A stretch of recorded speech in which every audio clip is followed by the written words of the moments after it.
Without those, you aren't going to make progress.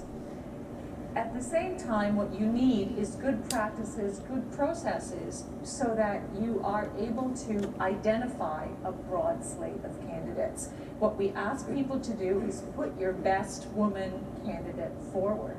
And through that process, we see talent more broadly across the organization. Senior management or staffing committees get exposure to our high potential women.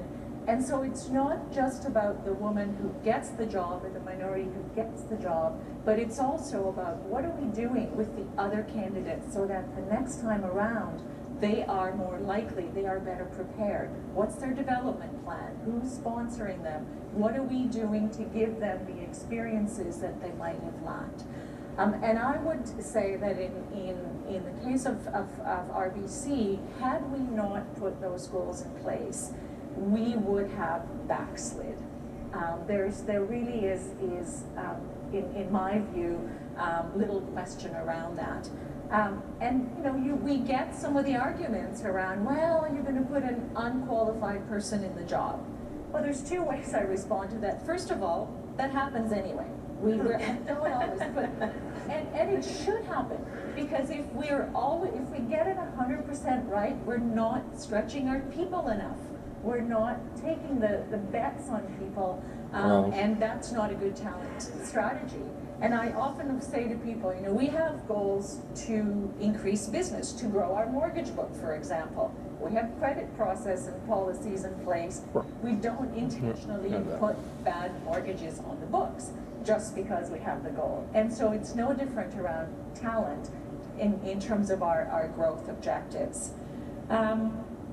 The third thing that I would point to is, you know, we talk about policies, which are absolutely critical, but I think there are some practices day to day that also we've found we need to pay attention to. For example, and some of you may relate to this, there is a vacancy, and the vacancy indicates these are the 10 requirements. I see you nodding your heads already. These are the 10 requirements for the job.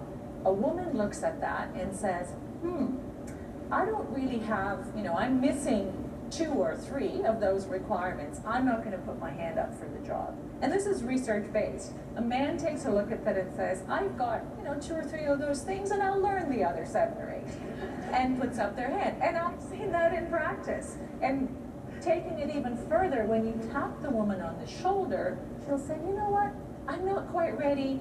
I haven't finished the job. I can't let my team down. And that's the reality. You know, you can, as an organization, you can say, okay, let's move on, or you can really try to understand what's behind that. And so what we've found is it means having more frequent conversations with women around their career aspirations so that they're moving towards that next job before it actually comes open. We also find that we need to provide certain kinds of supports through the transition. A mentor who can coach and who has the influence to really make sure that she's successful. It might mean augmenting the team. But we need to meet talented people where they are if we truly want to find the best people and help the best people be their best selves. Thank you, Sabine. Dan, what are you seeing that has worked or not worked? So first of all, can I ask you please not to be offended that they've asked a man to come here and talk to you about gender equality and gender diversity. I think despite what you might have heard, there are some enlightened men out there, and Deloitte as an organization is passionate about gender diversity, and in particular my role. I lead our global corporate governance and boardroom program. We work, live, and breathe how boards of directors work. I study boards and work with them all the time, and so I'm passionate about boardroom diversity because I see that it works, that boards make better decisions. That was your display of passion. There are different kinds of people sitting around that table that bring different kinds of people sitting around the table.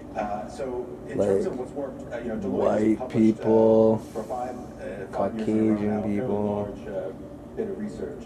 Afro-Asians. Which looks at numbers and looks at what different societies Asians have were done there. to try and move the needle, to increase the numbers of women in particular on boards. And I think what's so interesting, there's a number of interesting points about it that we've learned over the years. One is that so much of this has been introduced by governments. This isn't something that is percolating up from below generally. We think that it might. Until recently, we didn't hear so much from investors. It was coming more from governments, and it was coming more from conservative governments. Certainly, one of the things that has worked, that's clearly effective, is quotas. I know we're coming back to quotas later in the discussion, so I won't spend too much time on them. But that has been, I think, the most sort of one of the biggest things that has changed in the debate over the last decade. Norway was the first country to introduce a 40% requirement that 40% of all board seats be comprised of women back in 2006. And then it spread really like wildfire across a lot of Europe, from the Netherlands to France, Belgium, Spain, Italy. I mean, again, not to offend anyone in this room, but Italy is a country where women historically have not played a large role in leading business. And so you've been seeing these developments in countries like Spain and Italy. And it's not just Europe. We've seen legislation in the Middle East, believe it or not. We see it in Dubai, which has a quota, and in Asia, Malaysia at a 30% limit, and India, which says that if you have a board of at least 5 people, 1 should be a woman. Quotas are not the only feature on the landscape that has worked. We've also seen a number of countries pursue targets. The UK, most famously, where I think it's largely worked. Perhaps we'll hear a little bit about that from my co-panelists. You know, and in Australia, a little bit where it hasn't quite worked as well. And then places like the US and Canada, where there hasn't been so much of a focus on legislative requirements, and more it's on disclosure. Tell us what your diversity policy is as a company, as a board, or tell us if you have a policy. And that generally has not worked, I think, as well. And then we've also seen things like other things like board refreshment, which is not a drink after the board meeting, not a bottle of champagne for a job well done. Instead, this is about changing the frequency with which boards rotate, so that you're not serving as a director for 20 years. And the idea that if you rotate on and off the board more quickly, we can create more seats for more women. That has started to move the needle as well.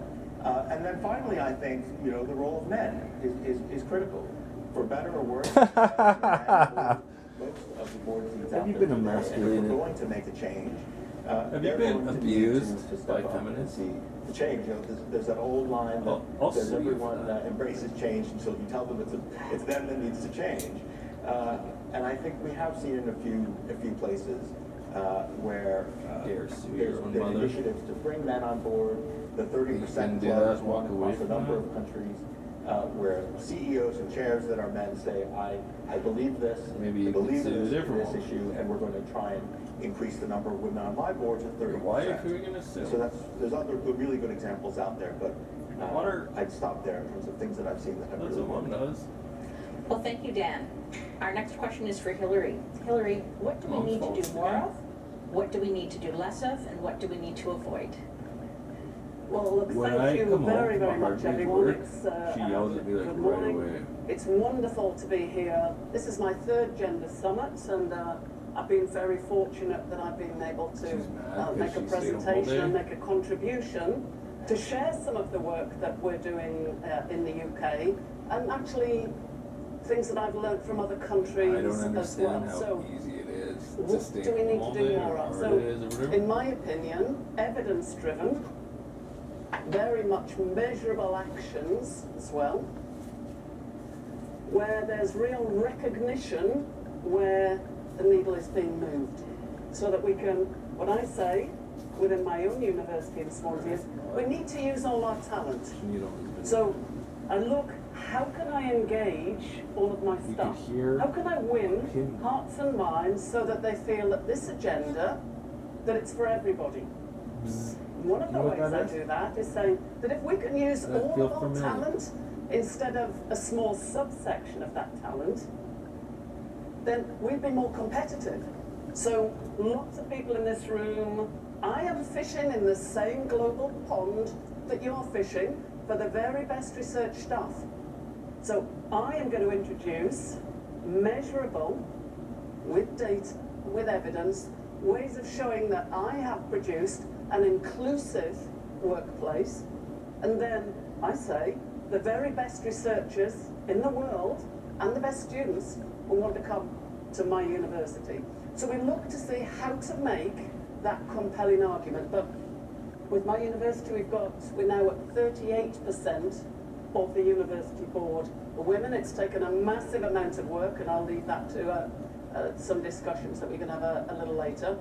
But we've also had some things that have worked is having processes, procedures, and bringing in context as well in terms of promotions. And this is promotion to the most senior levels in the All I university. do Where is we've what I have to set do. our processes, Connect transparent, Buckingham Palace very, psychologically clearly military stated the intelligence expectations while of linked a in person with somebody if you named want to Pelly. apply for a full chair and become In my mind, research elite name and the therefore queen, leaders in the university. because she doesn't have a Depending last on name. your She probably subject has area, lots of last this names. is the And research she's probably funding already we will been expected named, you to have you know, attracted. Elizabeth This Pelly. is the size at minimum Queen of Elizabeth the Pelly, PhD Her Majesty, and the cohort of so students that you're majestic, supervising. as This usual. is the expectation Her for slightest research outputs. word. It's very, very clear. There's nowhere to hide, and there's no room for any misunderstanding. And this is really encouraging. In fact, we've had 50% more women, as well as many, many of the other, what we call the protected characteristics in the UK. Many more women have applied for Who has promotion always with this just been route, known as and 40% more women over these last few years we've been working this have actually been promoted. And the second example is that that's at the Athena Swan Todd Charter, Anthony and Pelly I have to declare an promotes interest because I'm a member of the Equality Challenge military Board. intelligence But several encounter? other people, not least the Science Minister for yesterday, calligraphy? told us it's a watershed moment for Canada. Maybe even And metaphysically? it's the time, she was really driving this, to look at the Athena Swan programme, and we heard very, very eloquently from our last session of the experiences in Ireland, because again, using context and qualitative data too, data are collected, and this is over, for example, a 3-year period, and one of the things would be women on the most senior boards and committees at the university. And one must demonstrate that With her progress has hands been on made. her lap, You have to say clearly exactly how it's been done, and then with show her that hands you've moved on the her needle. lap, Otherwise, an Athena Swan bronze, kind of the very first qualification or recognition for change in At your own inclusivity peril. before that can be in the awarded. commission school. And then importantly, it's only kept for 3 years. The award's then finished. You have to apply again and show change has been built upon change. But if I can go to the second part of the question, which was about what should we avoid, my list there is actually quite long. My notes have just disappeared. This always happens, doesn't it, when you're in front? Some of the factors would be avoid appointing to senior committees using in our own image and likeness. So often, and I'm sure this is the experience of many, many people, you're asked who to put up for, who should be considered to be dean, or who might join the senior team of a university or an organisation, and it tends, the names come up as, there's Peter and John and Mark, and basically looking at a very, very narrow pool of candidates. But I find that if when you go back and say, hold on, did you realise, look at the list, that much of this bias is unconscious.